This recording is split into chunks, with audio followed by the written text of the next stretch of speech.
فريدة سيف النصر تعتذر على عدم كفاية الأدلة وتعلق مش مناسب لتاريخي. كشفت الفنانة فريدة سيف النصر سبب اعتذارها عن مسلسل لعدم كفاية الأدلة للمخرج أحمد حسن، مؤكدة أنه لا يناسب تاريخها الفني. وكتبت فريدة سيف النصر عبر حسابها الرسمي بمنصة فيسبوك: قرأت حدوتة حلوة أوي للسيد المؤلف أمين جمال والمخرج الكبير أحمد حسن، شكرا لتفكيركم فيا، ولكن مع الأسف أعتذر.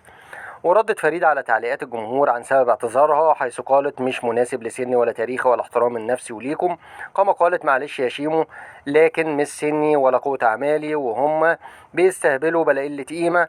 أنا مش سيدة في الخمسينات ولا هتعمل عندي علاقات ولا شقتي فتحها مسخرة وحفلات يروحوا لحد غيري، دول هبل وما يهمنيش اخسرهم بلا قلة قيمة وعدم تقدير. بالمناسبة أنا في ال60 مش في ال50، ماليش دعوة. يقول لي حلوة وجميلة، لا أنا عايزة يتقال ممثلة جامدة، والأدوار دي متعملش غير قلة القيمة عامة في عينيهم.